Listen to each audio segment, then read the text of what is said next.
حضرت سیدنا ابو حازم رحمۃ اللہ علیہ فرماتے ہیں کہ میں نے دیکھا کہ حضرت سیدنا عمر بن عبدالعزیز رضی اللہ تعالی عنہ خواب دیکھ رہے تھے۔ پہلے آپ رضی اللہ تعالی عنہ روئے، پھر مسکرانے لگے۔ جب آنکھ کھلی تو میں نے عرض کی کہ اے امیر المومنین، خواب میں کیسا معاملہ پیش آیا کہ آپ رضی اللہ تعالی عنہ رو پڑے، پھر مسکرانے لگے؟ آپ رضی اللہ تعالی عنہ نے پوچھا، کیا تم نے دیکھ لیا تھا؟ میں نے عرض کی، جی ہاں، اور ارد گرد کے تمام لوگوں نے بھی دیکھ لیا تھا۔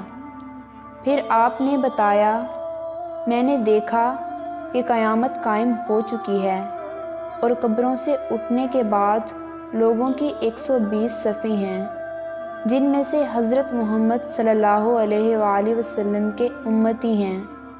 پھر اچانک فرمایا گیا کہ ابو بکر صدیق رضی اللہ تعالی عنہ کہاں ہیں؟ آپ رضی اللہ تعالی عنہ نے لبیک کہا تو فرشتوں نے آپ کو بارگاہ خداوندی میں کھڑا کر دیا، اور پھر آپ رضی اللہ تعالی عنہ سے آسان حساب لیا گیا۔ حساب لینے کے بعد آپ رضی اللہ تعالی عنہ کو حکم فرمایا گیا کہ دائیں جانب والوں یعنی جنتیوں کی طرف آ جاؤ۔ پھر امیر المومنین حضرت سیدنا عمر بن خطاب رضی اللہ تعالی عنہ کو لایا گیا۔ آپ رضی اللہ تعالی عنہ کا حساب بھی بآسانی مکمل ہو گیا۔ پھر دونوں حضرت ابو بکر اور عمر رضی اللہ تعالی عنہ کو جنت میں داخل ہونے کا حکم دیا گیا۔ اس کے بعد امیر المومنین حضرت سیدنا عثمان غنی رضی اللہ تعالی عنہ کو لایا گیا۔ آپ رضی اللہ تعالی عنہ سے بھی ویسا ہی حساب لیا گیا۔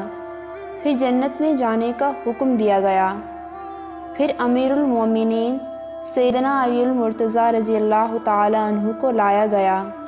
آپ رضی اللہ تعالی عنہ سے بھی ویسا ہی حساب لیا گیا اور جنت میں داخل ہونے کا حکم دے دیا گیا۔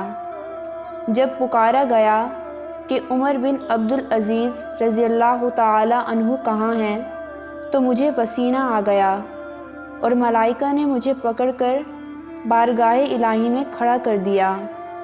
اللہ تعالیٰ نے مجھ سے معمولی چیزوں اور میرے تمام فیصلوں کے متعلق پوچھ گچھ فرمائی، پھر مجھے بخش دیا اور جنت میں جانے کا حکم ہوا۔ پھر میرا گزر ایک مردے شخص پر ہوا۔ میں نے ملائکہ سے اس کے متعلق دریافت کیا تو انہوں نے جواب دیا کہ آپ رضی اللہ تعالی عنہ خود اس سے پوچھیں، یہ جواب دے گا۔ پھر میں نے اپنے پاؤں سے اسے ٹھوکر ماری تو اس نے سر اٹھا کر اپنی آنکھیں کھول دی۔ میں نے پوچھا، تم کون ہو؟ تو کہنے لگا، آپ کون ہیں؟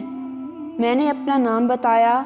اس نے پھر پوچھا، اللہ تعالیٰ نے آپ رضی اللہ تعالی عنہ کے ساتھ کیا معاملہ فرمایا؟ میں نے جواب دیا، اس نے مجھ پر اپنا رحم و کرم فرمایا اور میرے ساتھ بھی وہی معاملہ فرمایا جو خلفائے راشدین کے ساتھ فرمایا۔ یہ سن کر اس نے مجھے مبارک دی۔ میں نے پھر اپنا سوال دہراتے ہوئے پوچھا، تم کون ہو؟ جواب ملا، میں حجاج بن یوسف ہوں۔ مجھے اللہ تعالیٰ کی بارگاہ میں پیش کیا گیا تو میں نے اسے شدید غصے میں پایا۔ مجھے حضرت سیدنا سعید بن جبیر رضی اللہ تعالی عنہ کے بدلے 70 مرتبہ قتل کیا گیا، اور اب میں اپنے رب کی بارگاہ میں اسی چیز کا انتظار کر رہا ہوں جس کا سب انتظار کر رہے ہیں، یعنی جنت یا جہنم۔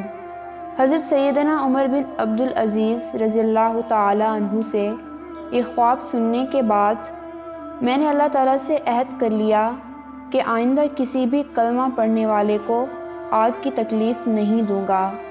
ہمیں ان صحابہ کرام سے نصیحت حاصل کرنی چاہیے، اور اسی میں ہی دنیا اور آخرت دونوں میں بھلائی ہے۔